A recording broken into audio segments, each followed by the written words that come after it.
5,000 रुपये monthly investment करके 9 करोड़ रुपए हो सकता है क्या? सुन के कैसा लगता है? 5,000 रुपये से 9 करोड़? हाँ, हो सकता है म्यूचुअल फंड से। कैसे? पूरा डिटेल में आज आपको बताने वाले हैं। लेकिन उसके पहले ये भी बता देते हैं आज के वीडियो में क्या क्या कवर करने वाले हैं। आज की वीडियो में हम कवर कर रहे हैं म्यूचुअल फंड सच में सही है क्या, म्यूचुअल फंड में इन्वेस्टमेंट करना चाहिए, म्यूचुअल फंड में लमसम करें या SIP करें, म्यूचुअल फंड में डायरेक्ट करें या किसी एक्सपर्ट के थ्रू करें, म्यूचुअल फंड में कब एंट्री लें, ये क्यों बनाया हमने वीडियो। मैं 20 साल से इस इंडस्ट्री में हूँ और 20 साल के बाद मैं इस वीडियो को इसलिए बना रहा हूँ बिकॉज बहुत सारा आजकल देख रहे हैं आप सोशल मीडिया पे चल रहा है, हर व्यक्ति ज्ञान दे रहा है, जो इस फील्ड का नहीं है वो भी ज्ञान दे रहा है, किसी ने ज्ञान लेके ज्ञान दे रहा है। हम लोगों ने सोचा क्यों ना हम जो 20 साल से इस फील्ड में हैं, सच्चाई आना चाहिए, सच सामने निकल के आना चाहिए और पूरा इसका ऑथेंटिक डेटा के साथ आज ये पूरा हमने वीडियो बनाया है और वो आपका हर एक सवाल का जवाब इसमें आपको मिलने वाला है जो आपको जानना बेहद ज़रूरी है। तो आइए शुरू करते हैं। म्यूचुअल फंड सही है क्या मैं बताऊंगा, लेकिन सबसे पहले आप ये वीडियो देखिए। हर महीने म्यूचुअल फंड्स में भी इन्वेस्ट कीजिए, वरना आपकी बेटी तो बड़ी होगी। पर उसके लिए सेव किए हुए पैसे शायद उतने ही रह जाएं। सही है सर। शॉर्ट भी सही है। तो देखा ना आपने, धोनी, सचिन सब कह रहे हैं म्यूचुअल फंड सही है, तो क्या सच में सही है? मैं बताता हूँ आपको म्यूचुअल फंड सही है नहीं, और डेटा के साथ। जैसा मैंने शुरू में बोला, हर चीज़ आज डेटा के साथ प्रेजेंट करेगी। तो म्यूचुअल फंड है क्या? म्यूचुअल फंड एक इन्वेस्टमेंट है जहां हम लोग इन्वेस्टमेंट कर सकते हैं, मंथली, ईयरली, कुछ भी इन्वेस्टमेंट कर सकते हैं। तो सही है कि नहीं ये तो आपको डिसाइड करना है। अब आप देखिए, मैं आपको एक स्लाइड दिखाता हूँ, उससे आप देखेंगे कि किस तरह से म्यूचुअल फंड सही है। जब हम कहीं पे इन्वेस्टमेंट करते हैं, ये स्लाइड आप देख रहे होंगे, तो बैंक, सबसे पहले बैंक देखते हैं। बैंक फिक्स डिपॉजिट रिटर्न क्या आता है? 5 to 7%। अगर उसके बाद हम देखें कोई और इन्वेस्टमेंट टूल, वो क्या है? रियल एस्टेट, जहाँ बहुत सारा ह्यूज इन्वेस्टमेंट की जरूरत होती है। फिर अगर हम देखें गोल्ड, जहाँ 8 से 10% का रिटर्न है, कभी कभी बहुत अच्छा आ जाता है, जैसा पिछले 2 सालों में आपने देखा होगा कि बहुत अच्छा आया है। उसके अलग अलग रीजन है, हमने लास्ट वीडियो में बताए भी थे कि क्या रीजन है। बिकॉज ऑफ द जो पूरी दुनिया में अस्थिरता चल रही है, उसकी वजह से गोल्ड के रिटर्न बहुत ज्यादा है। अदरवाइज उसके रिटर्न भी 8 से 10% ही रहते हैं पिछले 25 सालों से। फिर हम आते हैं, अगर आप देखें पोस्ट ऑफिस MIS 7 to 8%। और अगर हम ओवरऑल देख लें, इक्विटी में क्या आता है, मतलब म्यूचुअल फंड में जो आता है वो 12 से 13% का रिटर्न मिनिमम आता है, ये पिछले इतने सालों में। तो इन सब डेटा को देखने के बाद क्या पता चल रहा है कि हाँ, म्यूचुअल फंड सही है।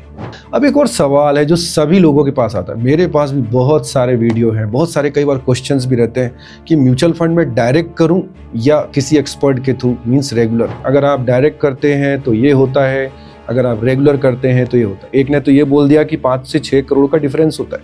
एक बड़ा कंफ्यूजन है। अगेन, ये हम डेटा पॉइंट के साथ बताएंगे कि सच में अगर मैं खुद से सब करूं, मतलब मैं खुद से म्यूचुअल फंड करूं या मैं किसी एक्सपर्ट के थ्रू करूं, उसमें फर्क क्या है, ये जानना बहुत जरूरी है। तो ये अपन डेटा पॉइंट पे जाते हैं और देखते हैं। सबसे पहले आप ये देखो, ये एक रिपोर्ट है जो एमफी ने पब्लिश की है। ये रिपोर्ट क्या कह रही है कि 9 lakhs direct SIP stopped in January 25।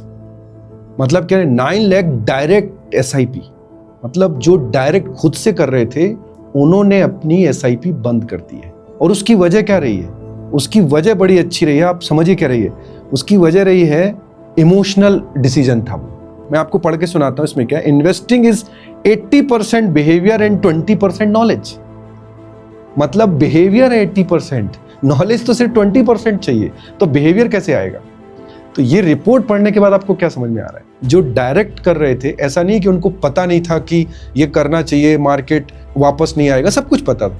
Problem ये आ रही थी कि ऐसा कोई होना चाहिए। मैं आपको एक और इमेज दिखाता हूं, उससे आपको और क्लियरिटी आएगी। आप ये देखिए, ये इमेज आप देखिए। Great warriors always need coach. जो कोच का रोल होता है वो बड़ा इंपॉर्टेंट हो जाता है।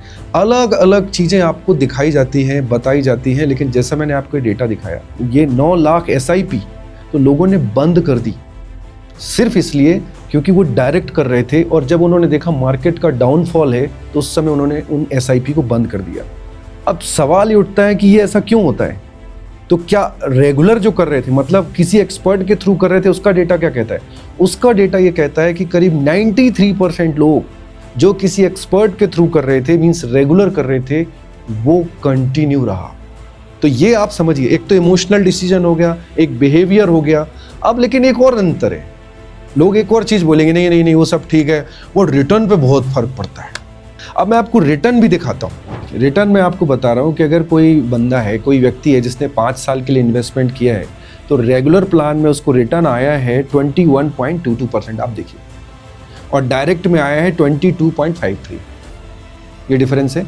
अब अपन 10 साल में चलते हैं, 10 ईयर्स में देखते हैं, तो रिटर्न आया है 16.31%, और अगर वो डायरेक्ट करता है तो 17.42%। अब आप समझिए रिटर्न भी 0.5 से लेके 1% तक का डिफरेंस है।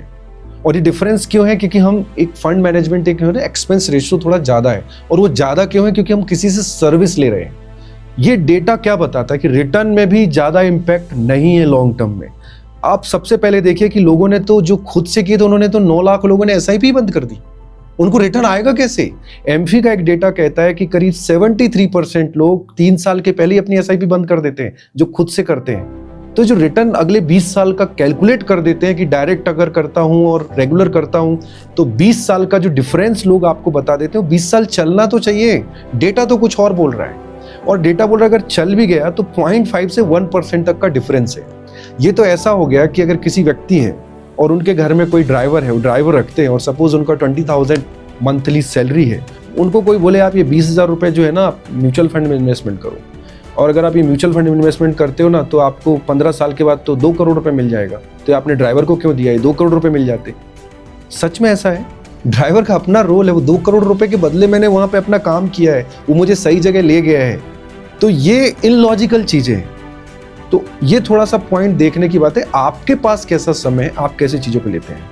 अब एक और कंफ्यूजन है लोगों के अंदर कि मैं SIP करूं या लमसम। SIP मतलब सिस्टमेटिक इन्वेस्टमेंट प्लान, जो मंथली मेरे अकाउंट से कटेगा, या लमसम में इकट्ठा डाल दूं। ये भी एक कंफ्यूजन है। तो इसका भी आंसर आपको अभी हम लोग दे रहे। इसमें भी बहुत सारे रील बना दिए, लमसम SIP। ये सबसे पहले तो मैं कह रहा हूँ म्यूचुअल फंड करिए, लमसम या SIP, लेकिन इसका भी आंसर अपन देते हैं अगेन, जैसा हमने शुरू में बोला, विथ डेटा देते हैं। तो सबसे जरूरी चीज क्या है? सबसे जरूरी चीज है कि इन्वेस्टमेंट करना चाहिए। अब उसके बाद आता है किसको लमसम करना चाहिए और किसको SIP करना चाहिए। तो ये आपके ऊपर डिपेंड करता है, ये कोई एक्सपर्ट नहीं बता सकता है। ये आपके ऊपर कैसे डिपेंड करता है? ज्यादातर जो सैलरी क्लास लोग हैं वो मंथली उनके अकाउंट से SIP कट जाता है। SIP भी म्यूचुअल फंड ही है, जहां सिस्टमेटिक इन्वेस्टमेंट प्लान मतलब मंथली एक अमाउंट आपके सैलरी अकाउंट से कटता है और वो म्यूचुअल फंड में चला जाता है। ऐसे ही लमसम होता है। लमसम का मतलब होता है मेरे पास जब पैसा है, मेरे पास अकाउंट में 5 लाख रुपए, मैंने 5 लाख डाल दिया, मैं मंथली कुछ नहीं कर रहा हूँ। तो ये आपके इनकम पे भी बहुत कुछ डिपेंड करता है। अगर आप सैलरीड हैं तो आई थिंक सबसे अच्छा रहता है सिस्टमेटिक इन्वेस्टमेंट, जो SIP आपके हर महीने कट जाएगा। और अगर आप बिजनेसमैन हैं या आप सैलरीड होते भी आपके पास है कि आप कुछ बड़ा कर सकते हैं, तो भी आप उसमें कर सकते हैं, लमसम भी कर सकते हैं। लेकिन मैं आपको एक एग्जांपल देता हूं। आप पहले वो एग्जांपल देखिए कि एक व्यक्ति जिसने 5 लाख रुपए लमसम इन्वेस्टमेंट किया और 5 लाख रुपए थ्रू SIP इन्वेस्ट किया, तो दोनों में फर्क कितना है ये देखिए। जिन्होंने 5 लाख रुपए इन्वेस्टमेंट किया था 2015 में, उनका आज वैल्यू है 15,52,000 रुपए, और जिन्होंने SIP के थ्रू 5 लाख रुपए इन्वेस्टमेंट किया उसका वैल्यू है 9,33,000 रुपीज। डिफरेंस है। तो ये डिफरेंस क्यों है? क्योंकि जब मैंने SIP किया तो मैंने उसको, आप देखेंगे कि मैंने 10,000 रुपए महीने किया, और उस व्यक्ति ने इकट्ठा 5 लाख रुपए किया, तो उसको रिटर्न 5 लाख पे आ रहा है और आपको 10,000 पे आ रहा है। वो तो डिफरेंस रहेगा ही। तो बिल्कुल सिंपल है, इसमें तो कोई ऐसी बहुत ज्यादा लॉजिक भी नहीं लगाना है। लेकिन एक बीच का भी रास्ता है, आप SIP भी कीजिए और बीच बीच में टॉपअप कीजिए, तो बैलेंस हो जाएंगी चीजें। क्योंकि लमसम करने में भी एक प्रॉब्लम है। आज मैंने इकट्ठा पैसा जमा कर दिया, आज मार्केट बढ़ा है घटा है मुझे नहीं पता, किसी को नहीं पता, तो मैं क्या करूं? सबसे अच्छा तरीका होता है, जो बेस्ट एडवाइस मैं आपको बता सकता हूं, कि आप SIP कीजिए और बीच बीच में आप टॉपअप कीजिए। टॉपअप कब कीजिए? जब मार्केट डाउन होता है। ये आपको बताएगा कौन? अगेन एक्सपर्ट आपको फोन करेगा, रिमाइंड कराएगा, फंड के नाम बताएगा। तो जब मार्केट डाउन होता है तो आप बीच बीच में टॉपअप करते जाइए, और साथ में SIP तो जा ही रही है। SIP रेगुलर जाने से डिसिप्लिन वे में इन्वेस्टमेंट होता रहता है। हर महीने एक इन्वेस्टमेंट आपके, एक अमाउंट आपके इन्वेस्टमेंट में जाता रहता है। तो लमसम या SIP का जवाब ये है कि दोनों हमें करना है। SIP भी करना है और बीच बीच में लमसम करना है, जिसको टॉपअप बोलते हैं। तो आप दोनों चीजों का फायदा ले पाएंगे। जब मार्केट डाउन हो रहा होगा उस समय टॉपअप कर दीजिए, और मंथली SIP करने से डिसिप्लिन वे में आपका इन्वेस्टमेंट होता रहेगा। अगला सवाल आता है कि किस एज में इन्वेस्टमेंट स्टार्ट करें म्यूचुअल फंड में। तो देखिए, इसका कोई एज नहीं है, मतलब कभी भी आप इन्वेस्टमेंट कर सकते हैं। जब आप अर्न करना चालू करते हैं कभी भी कर सकते हैं, क्योंकि सिर्फ 1000 रुपये 500 रुपये से स्टार्ट हो जाता है, तो आप कभी भी कर सकते हैं। लेकिन बहुत सारे ऐसे लोग हैं जो बोलते हैं कि मैं अब 60-65 का हो गया हूँ या मैं 55 का हूँ, अब तो मेरी एज हो गई है, अब मुझे ऐसा लग नहीं रहा कि मैं लॉन्ग टर्म रुक सकता हूँ, तो मैं कहाँ इन्वेस्टमेंट करूँ। तो देखिए, म्यूचुअल फंड में भी अलग अलग तरह के ऑप्शन हैं, जहाँ आप बैलेंस फंड और बाकी फंड में भी जा सकते हैं। तो इसका कोई फिक्स एज नहीं है, ये आपके ऊपर डिपेंड करता है कि आप कब एंट्री लेना चाहते हैं। आज के ज़माने में तो लोग बहुत अर्ली एज से इसमें एंट्री ले रहे हैं और उसका उनको फ़ायदा भी मिल रहा है। और अगर आप सीनियर सिटीजन हैं तब भी आप म्यूचुअल फंड में आ सकते हैं। हर तरह के फंड ऑप्शन म्यूचुअल फंड में होते हैं, बहुत अग्रेसिव भी होते हैं और डेप्ट भी होते हैं। मतलब बहुत अग्रेसिव फुल 100% इक्विटी वाले भी होते हैं, और अगर आपको लो रिस्क लो रिटर्न वाले चाहिए तो वो भी होते हैं। तो किसी भी एज में आप एंट्री ले सकते हैं। तो जैसा मैंने शुरू में बोला था कि 5000 रुपये जमा करके 9 करोड़ रुपए कैसे बना, उसका जवाब। तो आप सोचिए, किसी व्यक्ति ने महीने का 5000 रुपये जमा किया और टोटल डिपॉजिट किया 30 साल में 18 लाख रुपए, और उनको जो रिटर्न आया कितना आया? अब उनको जो रिटर्न आया वो आया 8.95 करोड़। आप इसमें दो चीजें नोटिस कीजिए, कितना टोटल इन्वेस्टमेंट है? 18 लाख रुपीज। मंथली कितना कर रहे थे? 5000 रुपीज। और आप उनका CAGR देखिए, जो फंड का नाम है HDFC फ्लेक्सी कैप फंड, उसने 19% CAGR लास्ट 30 ईयर्स में दिया है।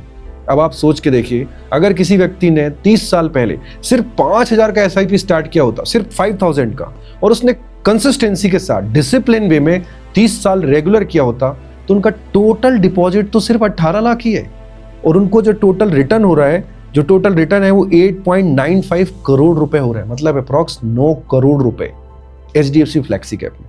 ये ताकत है म्यूचुअल फंड की, ये ताकत है डिसिप्लिन में बने रहने की, ये ताकत है पेशेंस की। 19% CAGR क्या होता है? आप देखिए इसमें उन्होंने क्या किया होगा, बस मंथली जमा ही तो किया है। आज 9 करोड़ रुपए है उनके पास। तो अभी भी टाइम है, जिन लोगों ने अभी एंट्री नहीं ली है वो म्यूचुअल फंड में एंट्री ले सकते हैं। जैसा हमने बताया आज डिटेल में, हर एक सवाल के जवाब दिए हैं कि आप SIP करें, लमसम करें, डायरेक्ट करें, रेगुलर करें, सही है गलत है, हर सवाल के जवाब दिए। कई लोगों को एक और डाउट है, क्या म्यूचुअल फंड में पैसा डूब जाता है? इसका क्या आंसर है? नहीं डूबता है। म्यूचुअल फंड में पैसा डूबता नहीं है। म्यूचुअल फंड में अप एंड डाउन्स होते हैं, मतलब आपका फंड वैल्यू कम हो सकता है। तो इसमें क्या करना होगा? ये जो CAGR है वो 30 साल में है 19% का, लेकिन बाकी लोग क्या करते हैं, 5 साल में आते हैं, उनको 3 साल में चाहिए पूरा रिटर्न, 2 साल में रिटर्न चाहिए, नहीं मिलेगा। अगर आप बड़ा पैसा बनाना चाहते हैं, लॉन्ग टर्म में बने, और इतना बनेगा जो आप सोच भी नहीं सकते। जिस व्यक्ति ने 5000 रुपये किया होगा, आज उसको क्या लग रहा होगा 9 करोड़ रुपए कैसा है? किया तो 5000 ही है ना महीने का, टोटल 18 लाख किया है। लेकिन इसमें दो चीजें आप नोटिस कीजिए, कंसिस्टेंसी और पेशेंस। रुका नहीं कहीं पे भी, डाउन भी हुआ होगा ना मार्केट, कई लोगों ने एडवाइस भी दी होगी तो डाउन जा रहा है, हमेशा तो रिटर्न नहीं आया होगा, ये एवरेज रिटर्न है। प्रॉब्लम ये है कि म्यूचुअल फंड में ऐसे रिटर्न नहीं आते फिक्स डिपॉजिट की तरह कि फिक्स 7%, फिक्स 8%। म्यूचुअल फंड में ऐसे रिटर्न आते हैं, आपने देखा होगा, इसलिए बोला जाता है एवरेज रिटर्न। तो इसमें होता यह है, ज्यादातर लोग बंद कर देते हैं, कई बार नॉलेज ना होने की वजह से, कई बार कंफ्यूजन की वजह से, या कई बार जरूरत होती है। लेकिन मेरा एक ही कहना है, अगर आप बड़ा पैसा बनाना चाहते हैं, जो कि बनता है म्यूचुअल फंड में, लेकिन सिर्फ 5% लोगों का बनता है, उसकी वजह क्या है? उसकी वजह 5% लोग ही पेशेंस रखते हैं, उसकी वजह 5% लोग ही लॉन्ग टर्म रखते हैं, उसकी वजह ये जो मार्केट जब डाउन जाता है, जैसे ही वो अपना सीट देखते हैं, पोर्टफोलियो देखते हैं, रेड में दिखता है, उठा के बंद कर देते हैं। जबकि ट्रैक रिकॉर्ड है लास्ट 45-46 ईयर का कि 15.55% का CAGR बना है मार्केट में, लेकिन वो हर साल नहीं बना है, अप एंड डाउन के साथ बना है। तो मेरा यही कहना है कि आप अगर इन्वेस्टमेंट का सोच रहे हैं तो बाकी हमने जो टूल बताया उनमें ये भी एक अच्छा ऑप्शन है जहां आप इन्वेस्टमेंट कर सकते हैं। बाकी की डिटेल हमने डिस्क्रिप्शंस में डाली है, आप जाके जरूर देखिए। एक और इम्पॉर्टेंट चीज़ है जो मैं बोलना चाहता हूँ, अगर ये वीडियो आपको पसंद आया है, आपको लगता है कि हाँ आपके डाउट दूर हुए हैं, तो ये वीडियो को आप ज़रूर लाइक करें, सब्सक्राइब करें हमारे चैनल को और लोगों को शेयर कीजिए। बहुत सारे डाउट हैं, हमने आज जो चीज़ें रखी हैं वो फैक्ट और डेटा के साथ रखी है। ये चीज़ें सब तक जानी चाहिए, क्योंकि ये नॉलेज जब पहुंचेगा तो लोगों का इन्वेस्टमेंट भी सही जगह होगा, और जो लोग बंद करने का भी सोच रहे हैं या एंट्री करने का सोच रहे हैं उनको सही नॉलेज मिल पाएगा।